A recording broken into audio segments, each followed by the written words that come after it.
नमस्कार मित्रों, स्वागत है आपका अपने YouTube चैनल श्री राम अध्ययन मंत्रा में। मैं अनुराग छिंपा आपको निरंतर अलंकारों पे चर्चा करवा रहा हूँ और पिछले वीडियो तक अपने उत्प्रेक्षा अलंकार हो गया था, उत्प्रेक्षा अलंकार के भेद हो गए थे। अब 7वां अलंकार है कक्षा 12 हिंदी अनिवार्य का विरोधाभास अलंकार, उसी पे अपने चर्चा करेंगे।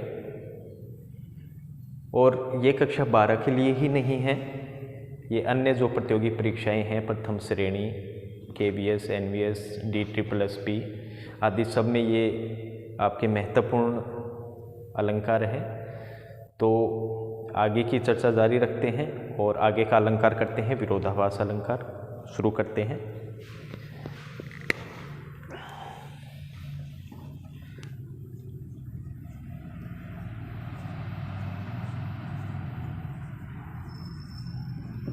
विरोधाभास अलंकार।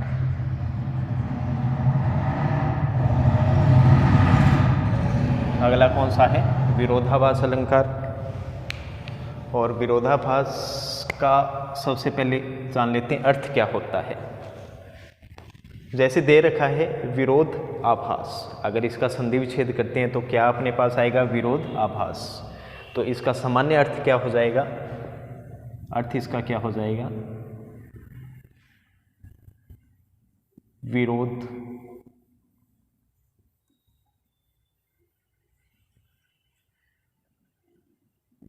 विरोध का आभास देने वाला, विरोध का आभास देने वाला। तो इसका सामान्य अर्थ क्या हो जाएगा? विरोध का आभास देने वाला। और इसकी परिभाषा क्या रहेगी? परिभाषा क्या रहेगी इसकी? परिभाषा में रहेगा कि देखिए, वास्तविक विरोध, क्षमा करें,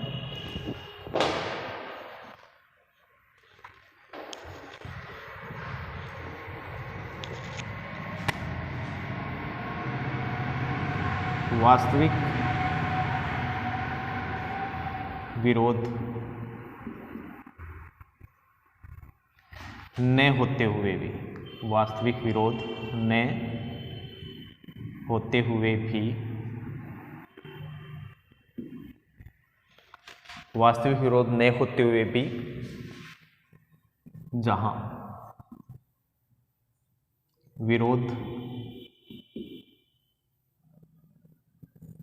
का आभास प्रतीत होता है, प्रतीत होता है, वहां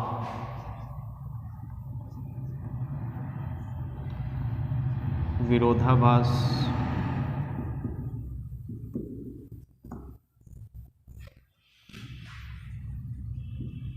अलंकार होता है, वहां विरोधाभास अलंकार होता है। तो देखिए मित्रों, विरोधाभास में क्या होता है कि जब अपने वाक्य में देखते हैं, जब अलंकार में देखते हैं, तो वहाँ आपको पता चलेगा कि जो चीज़ अपने पढ़ रहे हैं उसमें आपस में विरोध दिखाई देगा, लेकिन वो वास्तविकता में विरोध नहीं होता है। ठीक है, तो इसलिए परिभाषा में देखिए इसका अर्थ क्या हो गया? विरोधाभास का विरोध का आभास देने वाला। ठीक है, विरोध का मतलब आपस में टकराव। आपको लगेगा कि ये चीज़ नहीं होनी चाहिए थी, लेकिन कभी कहेगा ये चीज़ हो गई, लेकिन वो वास्तव में नहीं होती है। उदाहरण से आपको अच्छे से समझ में आ जाएगा। देखते हैं परिभाषा क्या है।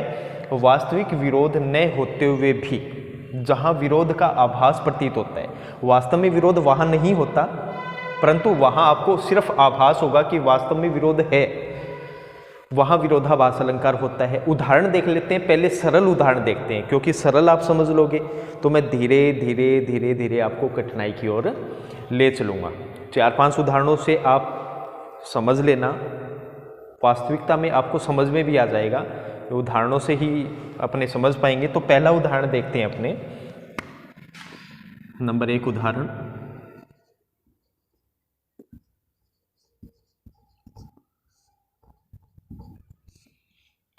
उदाहरण क्या है, मैं अंधा भी देख रहा हूं,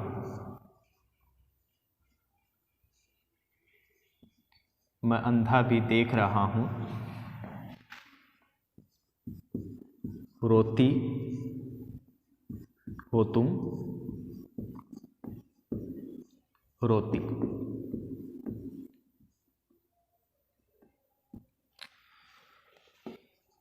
साथियों, विरोधाभास का पहला उदाहरण ये है।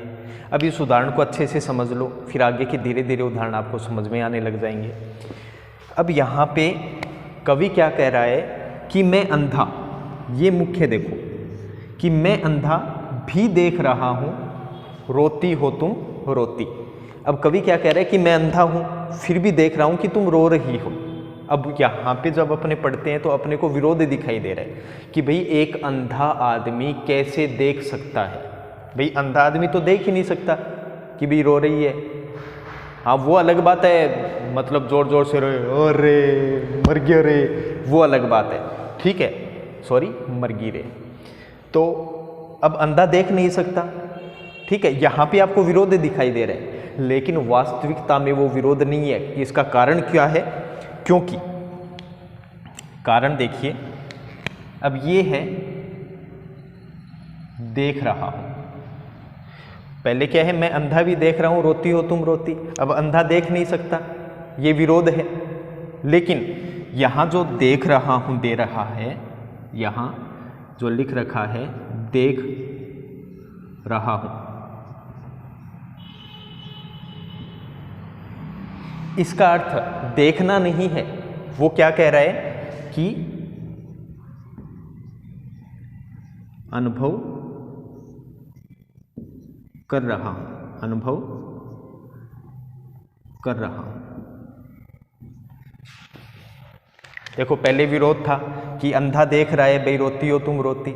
लेकिन जब इसका अर्थ अच्छे से अपनों ने देखा कि जो कवि है वो अंधा है, लेकिन फिर भी देख रहा हूं, यहाँ पे देख रहा हूं का अर्थ देख रहा हूं नहीं है, बल्कि इसका अर्थ क्या है, अनुभव कर रहा हूं। मतलब वो हृदय से अनुभव कर रहा है कि तुम रो रही हो। तो अब वहाँ पे जो अपने को विरोध दिखाई दे रहा था वो वास्तव में विरोध नहीं था, ये यहाँ से अपने को पता चल गया। यही विरोधाभास अलंकार होता है। ये पहला उदाहरण हो गया, उम्मीद है समझ में आया होगा, ठीक है। अगला उदाहरण देखते हैं, और अच्छे से समझ में आएगा, ठीक है।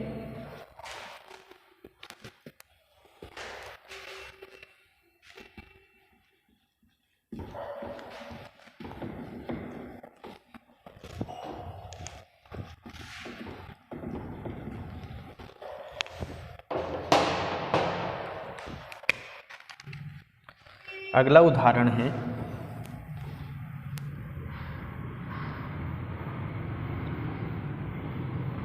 सुधी आए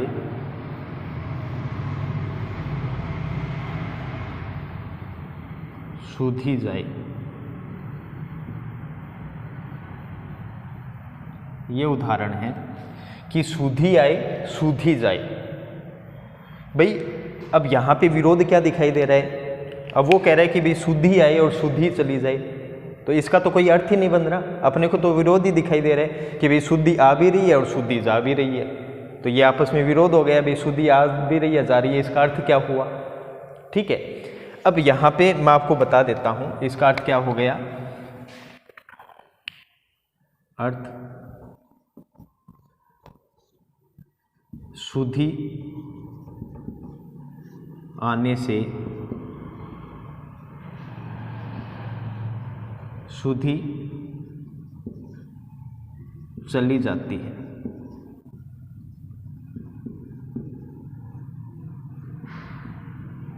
शुद्धि आने से शुद्धि चली जाती है, ठीक है। यहां विरोध है,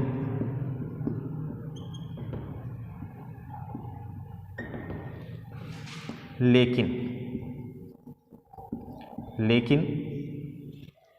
वास्तविक विरोध नहीं, वास्तविक विरोध नहीं, क्योंकि कारण क्या है? क्योंकि अब जैसे अपने को विरोध का आभास हो रहा था, वास्तविक विरोध नहीं था। क्यों? क्योंकि देखो जो ये शुद्धि है, जो ये पहला शुद्धि है, शुद्धि का अर्थ होता है याद। शुद्धि का अर्थ क्या होता है? याद। शुद्धि पहले का अर्थ क्या हो गया? याद, ठीक है। आय मतलब आने से, दूसरी शुद्धि का अर्थ क्या हो गया? शुद्ध बुद्ध, शुद्ध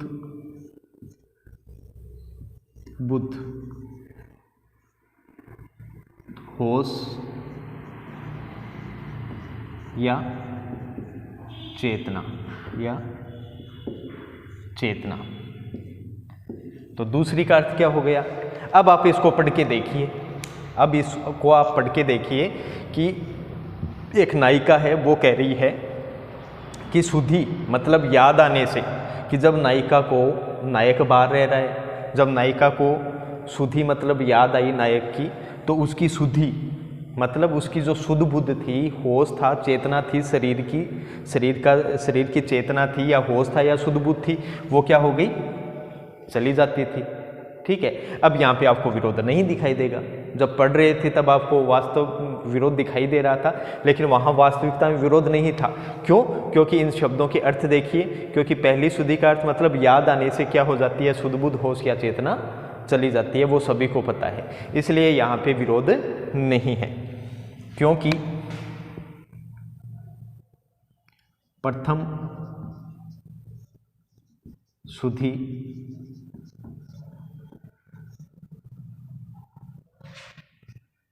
याद है,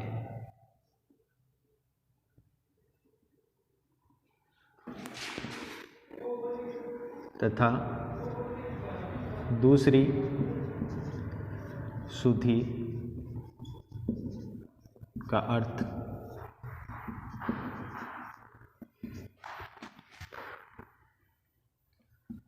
शुद्ध बुद्ध,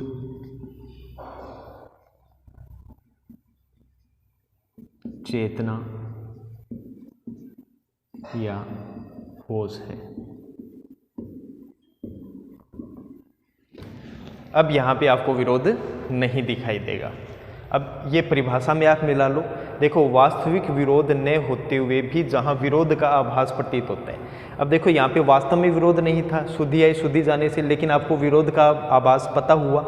लेकिन जब अच्छे से इसको पढ़ा, इसको जाना, इससे मित्रता की, तब अपने को पता चला कि वास्तव में इसमें विरोध नहीं है। यही विरोधाभास अलंकार कहलाता है। चलो एक अन्य उदाहरण और देखते हैं।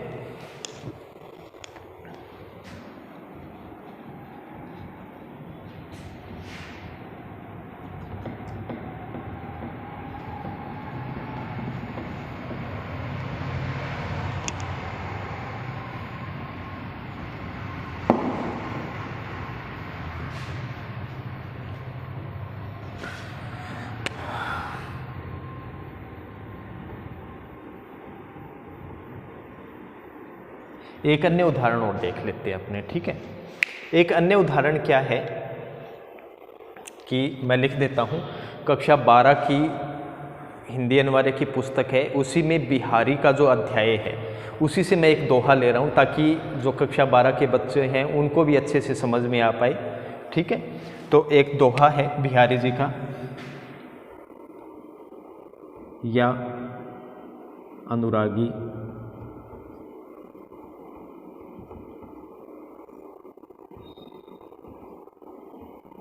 चित्त की गति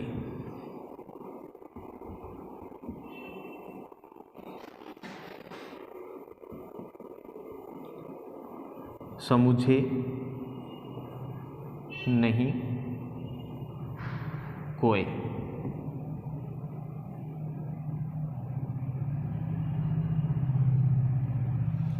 या अनुरागी चित्त की गति समझे नहीं कोई, ज्यों ज्यों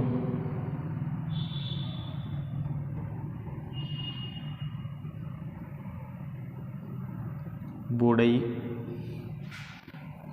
श्याम रंग,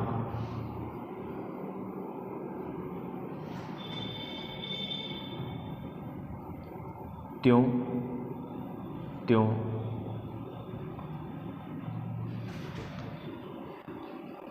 उजलो होए।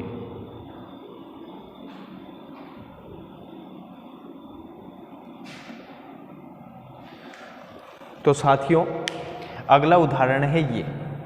उदाहरण क्या है कि या अनुरागी चित्त की गति समझे नहीं कोय, ज्यों ज्यों बूढ़े श्याम रंग, त्यों त्यों उजलो होए। अब यहाँ पे विरोध क्या है?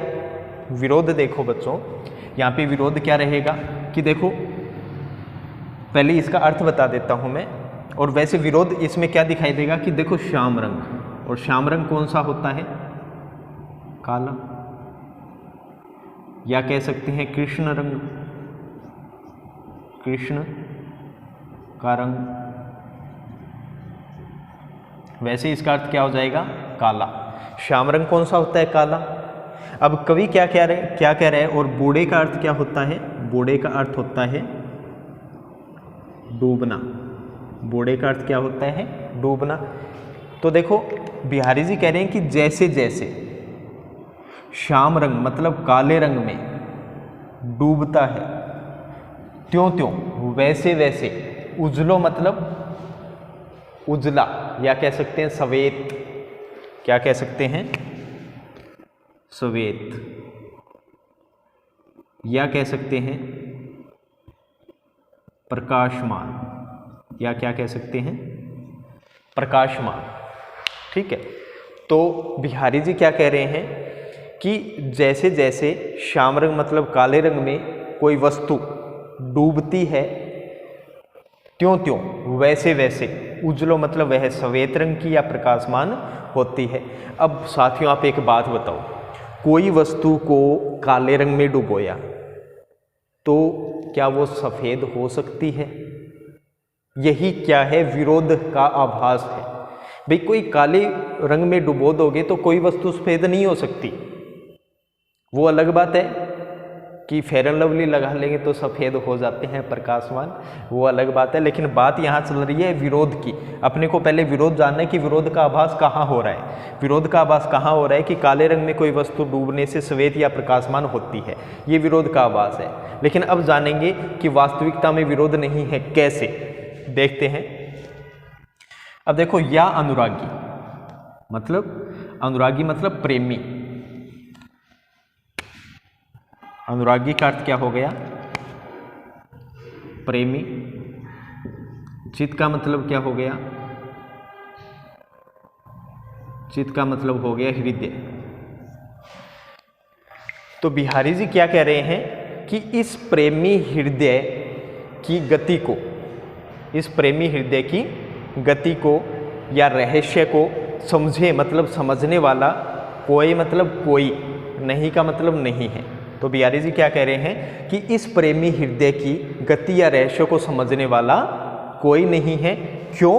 क्योंकि जैसे जैसे बूढ़े मतलब डूबता है, श्याम रंग पहले क्या अर्थ था? काला, लेकिन यहाँ पे काला अर्थ नहीं है। यहाँ पे कौन सा अर्थ है? कृष्ण का रंग, मतलब या कह सकते हैं या कृष्ण भक्ति का रंग, या कह सकते हैं कृष्ण भक्ति का रंग, या क्या कह सकते हैं? कृष्ण भक्ति का रंग। कि जैसे कि इस प्रेमी हृदय की रहस्य को कोई आज तक समझ नहीं पाया है, क्योंकि जैसे जैसे यह श्री कृष्ण की भक्ति के रंग में डूबता चला जाता है, वैसे वैसे त्यों त्यों मतलब वैसे वैसे यह क्या होता रहता है? श्वेत या प्रकाशमान होता रहता है।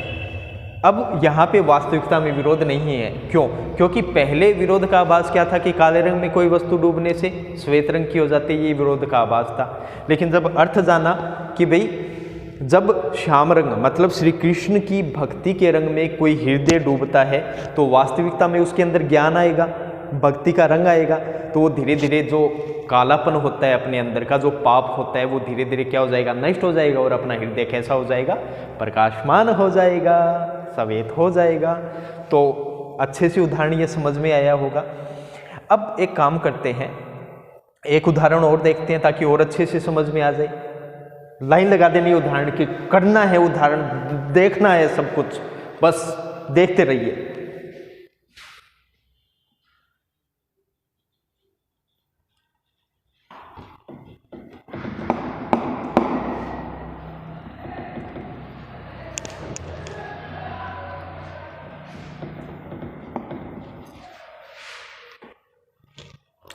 अगला उदाहरण देखिए, बढ़िया वाला।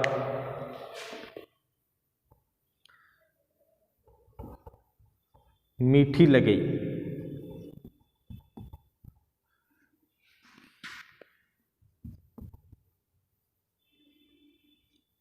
अंखियान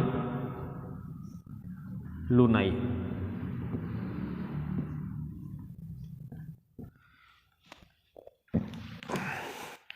अब कवि हो गया पागल। कैसे हो गया है? देखो वो क्या कह रहे हैं, मीठी लगे, मीठी लगती है। अंखियान मतलब आंखों की, लुनाई, लुनाई का अर्थ क्या होता है? लुनाई का अर्थ क्या होता है मैं बता देता हूं। लुनाई का अर्थ होता है लावण्य या लुनाई। इसका अर्थ क्या हो जाएगा? अर्थ क्या हो जाएगा इसका? लावण्य या लुनाई का अर्थ क्या हो जाएगा? नमक का खारापन, नमक का खारापन। भाई लुनाई का अर्थ क्या होता है? लावण्य या लुनाई। और लावण्य का अर्थ क्या होता है? नमक का खारापन। लवण होता है, साइंस में भी लवण आता है, तो लवण का अर्थ क्या होता है? नमक का खारापन। अब कवि के अनुसार क्या है? कवि के अनुसार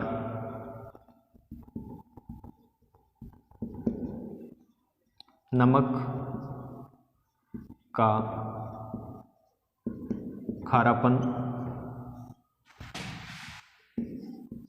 मीठा लगता है, मीठा लगता है। कवि के अनुसार नमक का खारापन मीठा लगता है, क्योंकि लावण्य का अर्थ क्या होता है? नमक का खारापन। यहां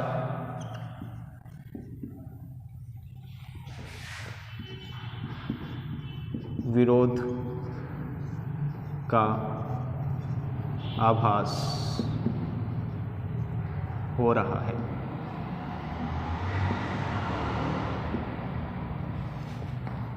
परंतु यहाँ लावण्य का अर्थ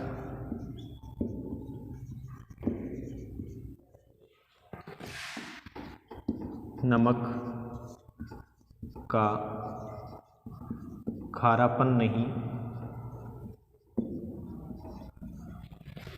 देखो कवि के अनुसार नमक का खारापन मीठा लगता है, यहाँ विरोध का आभास हो रहा है।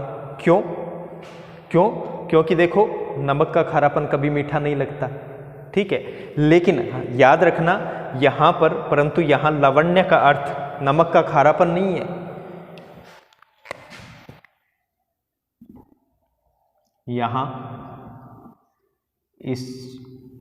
यहाँ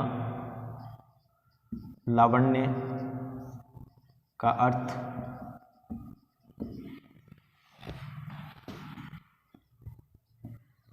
सुंदरता से है, सुंदरता से है। अब देखो यहां तक हो गया था कि नमक का खारापन नहीं है, यहां लावण्य का अर्थ क्या है? सुंदरता से है। तो देखो पहले विरोध का आभास हो रहा था, क्या क्योंकि मीठी लगे अंखियान लुनाई, और लुनाई का अर्थ या लुनाई का अर्थ क्या होता है? लावण्य, और लावण्य का अर्थ क्या होता है? नमक का खारापन। और कवि कह रहा है कि भाई नमक का खारापन मुझे मीठा लगता है, और नमक का खारापन मीठा कभी नहीं लगता। यही क्या है? विरोध का आभास है। लेकिन वास्तविक अर्थ लावण्य का वास्तविक अर्थ नमक का खारापन नहीं है। क्यों? क्योंकि लावण्य का अर्थ यहाँ पे क्या है? सुंदरता से है। अब देखिए, अब कवि कह रहे हैं कि मीठी लगे अंखियान लोनाई। अब लावण्य का अर्थ क्या है? सुंदरता। तो सीधा सीधा क्या हो गया कि जो अरे नायिका, तुम्हारी जो आंखों की जो सुंदरता है वो मुझे क्या लगती है? मीठी लगती है, या कह सकते हैं अच्छी लगती है। ये एक अन्य उदाहरण हो गया। ठीक है, देख लीजिए। नेक्स्ट चलते हैं। चलो एक उदाहरण और देखते हैं, बढ़िया वाला देखते हैं।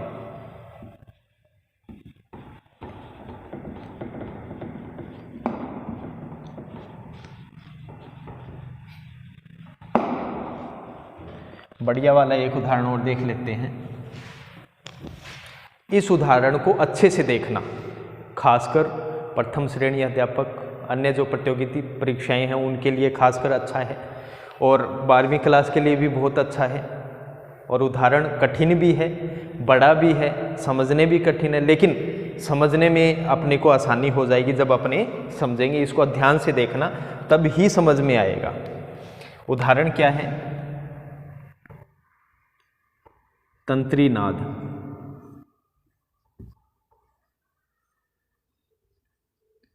कवितरस। तंत्री नाद कवितरस, सरस राग रतिरंग।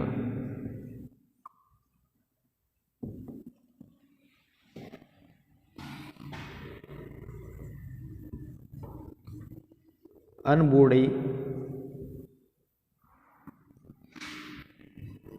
बूढ़ई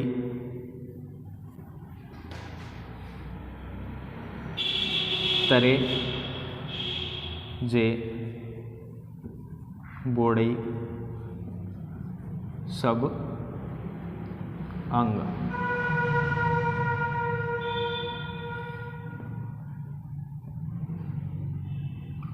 देखिए मित्रों, ये उदाहरण है, शानदार उदाहरण है। देखिए तो कवि क्या कह रहे हैं कि तंत्री नाद, कवितरस, सरस राग और रतिरंग, ये 4 ऐसी चीजें हैं। ठीक है, तो अनबूढ़े, अन का अर्थ यहाँ पे क्या होता है? अन का अर्थ होता है नहीं। अन का अर्थ क्या होता है? नहीं। बूढ़ई का अर्थ मैंने बताया था, क्या होता है? डूबना। बूढ़ई का अर्थ मैंने क्या बताया था? डूबना। इसका अर्थ तैरना। ठीक है, अब देखिए मैं अर्थ और बता देता हूं। तंत्री नाद का अर्थ हो गया वाद्य संगीत। क्या अर्थ हो गया? वाद्य संगीत। तंत्री नाद का अर्थ वाद्य संगीत। कवितरस का अर्थ हो जाएगा गेय संगीत, जैसे अपने भजन करते हैं, भक्ति के गीत गाते हैं, वो गेय संगीत में आ जाएगा। सरस राग का अर्थ हो जाएगा कविता। सरस राग का अर्थ क्या हो जाएगा? कविता। और रतिरंग का अर्थ हो जाएगा प्रेम का रंग।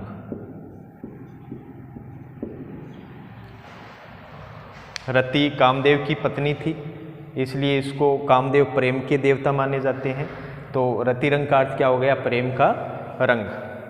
अब कवि क्या कहना चाह रहे हैं? अब विरोध भी आपको दिखेगा कि तंत्री नाद, कवितरस, सरस राग, रतिरंग, ठीक है, इन चारों में जो, अन मतलब नहीं, बूढ़े मतलब डूबा, कि इन चारों में जो नहीं डूबा वो तो क्या हो गया? बूढ़े मतलब डूब गया। बूढ़े मतलब डूब गया। इसका अर्थ भी क्या होता है? डूबना होता है। तो कवि क्या कह रहे हैं कि इन चारों के अंदर, तंत्री नाद, कवितरस, सरस राग, रतिरंग, इन चारों के अंदर जो नहीं, बूढ़े मतलब डूबा, वो क्या हो गया? डूब गया। अब विरोध का आभास क्या है? ध्यान से देखना। कवि क्या कह रहे हैं कि तंत्री नाद मतलब जो वाद्य संगीत होते हैं, बजाते हैं, कवितरस गेय संगीत, सरस राग मतलब कविता, कविता गान जो करते हैं, और रतिरंग मतलब प्रेम। इन चारों के अंदर जो नहीं डूबा वो तो क्या हो गया, डूब गया। भाई आपने कभी देखा है क्या कि नहीं डूबने वाला कभी डूब जाए? भाई जो डूब ही नहीं रहा उसको तो कभी ने डुबो दिया। ठीक है, आगे देखो, तरे मतलब तैर जाता है। बूढ़े ही सब अंग, बूढ़े मतलब फिर डूबना।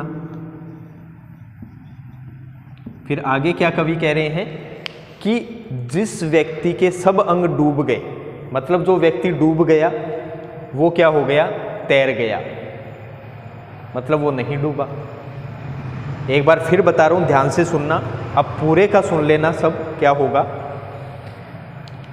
कि वाद्य संगीत, गेय संगीत, कविता और प्रेम का रंग, इन चारों के अंदर जो व्यक्ति अन मतलब नहीं, बूढ़े मतलब डूबा, वो तो डूब गया। कि इन चारों के अंदर जो नहीं डूबा वो तो डूब गया, और आपको पता है नहीं डूबने वाले को कवि ने डुबो दिया। और फिर बूढ़े सब अंग मतलब जो पूरी तरीके से डूब गया, मतलब उसके अंग प्रत्यंग सब डूब गए, मतलब वो पूरी तरीके से, जो व्यक्ति पूरी तरीके से इन चारों में डूब गया तो वो क्या हो गया, तैर गया। तो कवि ने क्या किया है कि जो नहीं डूब रहा है उसको तो डुबो दिया,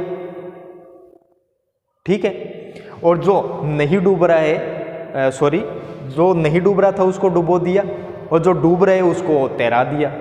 अब डूबने वाले को तैरा दिया। यहां पे क्या है, विरोध का आभास है। क्या है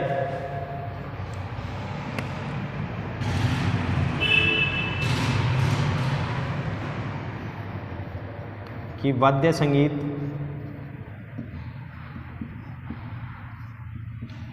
गेय संगीत,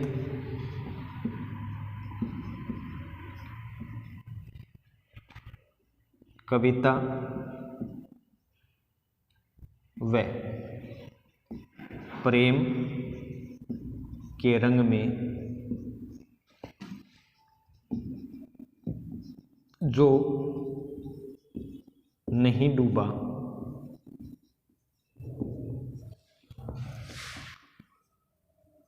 वह डूब गया,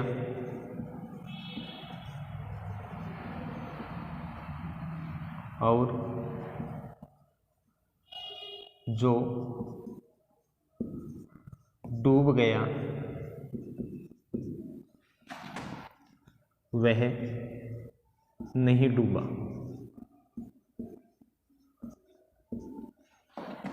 यहाँ विरोध का आभास है, परंतु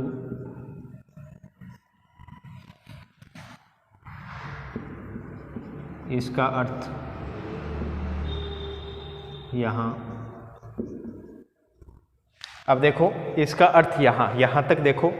अब यहाँ पे तो अपने को विरोध का आभास लग रहा था, लेकिन वास्तविकता में इसका अर्थ क्या है मैं आपको बताता हूँ। तो आपका विरोध का जो आभास, आपको विरोध का जो आभास हो रहा था वो पूरी तरीके से हट जाएगा। कि देखिए पहले मोबाइल, टेलीविज़न ये चीज़ें नहीं होती थी, पहले वाद्य यंत्र ही बजाए जाते थे, संगीत गाया जाता था, ठीक है। जैसे इन आँखों की मस्ती में, तो अब वहाँ पे चारों लोग बैठे रहते थे, वाद्य यंत्र बजते रहते थे, संगीत बजता रहता था, कविता गायन होता रहता था, ठीक है।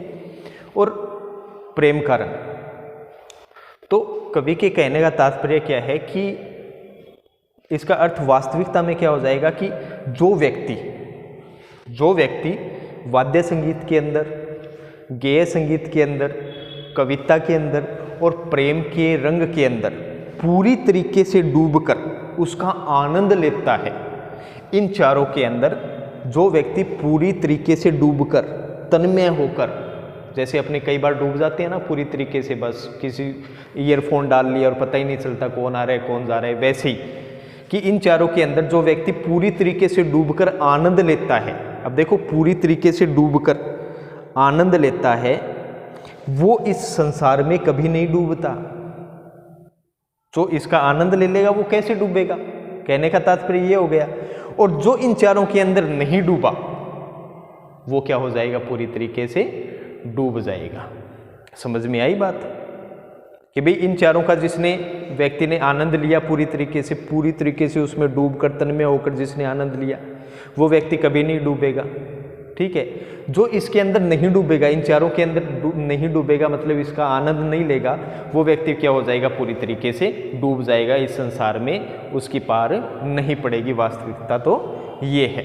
आया समझ में? ये आपका उदाहरण है। तो मैं यहाँ लिख देता हूँ कि वाद्य संगीत, गेय संगीत, कविता व प्रेम के रंग में जो नहीं डूबा वह डूब गया, और जो डूब गया वह नहीं डूबा। यहाँ विरोध का आभास है, परंतु इसका अर्थ यहाँ यह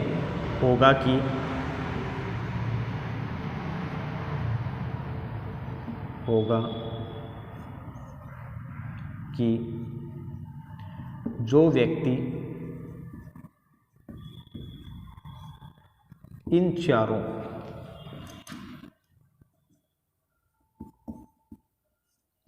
के अंदर डूबकर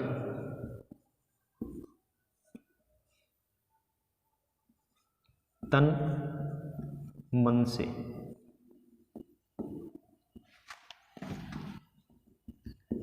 आनंद प्राप्त करता है, वह व्यक्ति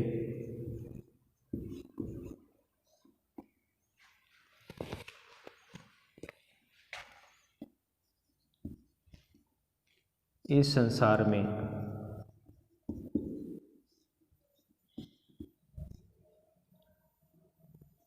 कभी नहीं डूबता।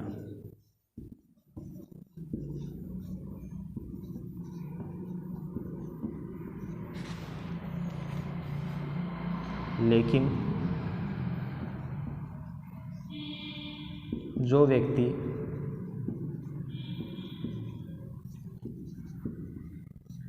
इन चारों में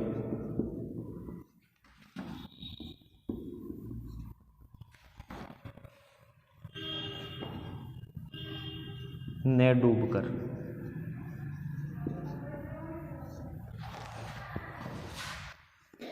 आनंद प्राप्त नहीं करता, वो इस संसार की माया मोह में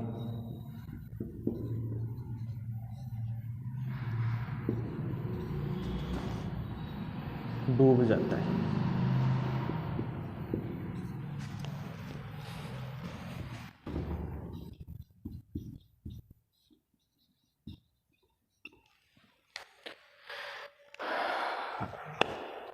अब देख लीजिए, अब इस पूरे का अर्थ ये हो गया कि वाद्य संगीत, गेय संगीत, कविता व प्रेम के रंग में जो नहीं डूबा वह तो डूब गया, और जो डूब गया वह नहीं डूबा। यहाँ पे क्या था? विरोध था, क्योंकि कवि ने नहीं डूबने वाले को तो तैरा दिया, और डूबने वाले को नहीं डूबने वाले को तो उन्होंने क्या कर दिया? डुबो दिया, और डूबने वाले को तैरा दिया। ये क्या था? विरोध का आभास था। परंतु इसका अर्थ यहाँ पे ये नहीं है, यह नहीं होगा। जो व्यक्ति इन चारों के अंदर डूबकर, मतलब तन मन से इसके अंदर डूब जाएगा, आनंद प्राप्त करेगा, वो व्यक्ति तो क्या हो जाएगा? इस संसार में कभी नहीं डूबेगा। ठीक है। लेकिन जो व्यक्ति इन चारों में न डूबकर आनंद प्राप्त नहीं करता, वो इस संसार की माया मोह में डूब जाता है। इसका अर्थ ये हो गया। और इस प्रकार अपना विरोधाभास अलंकार पूरा होता है। इसको देख लीजिए। तो ये विरोधाभास अलंकार हो गया आपका। उम्मीद है आपको अच्छे से समझ में आया होगा। उदाहरणों के माध्यम से विभिन्न उदाहरण भी अपनों ने देखे हैं। तो आगे की चर्चा अपना आगे का जो नेक्स्ट वीडियो रहेगा वो रहेगा उदाहरण अलंकार पे। उदाहरण अलंकार को समझेंगे और आपका जो एक कन्फ्यूज़न रहेगा वो भी मैं दूर करने की कोशिश करूँगा। तो बने रहिएगा हमारे साथ अगले वीडियो में, और वीडियो को ज़्यादा से ज़्यादा शेयर करें, लाइक करें और सब्सक्राइब करें अगर पसंद आता है तो। ठीक है जी मित्रों, तो आज के लिए अलविदा चाहूँगा। जय हिंद मित्रों।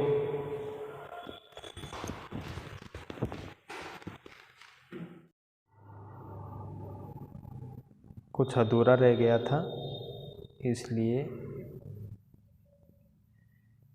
इस उदाहरण की व्याख्या वापस दे रहा हूँ।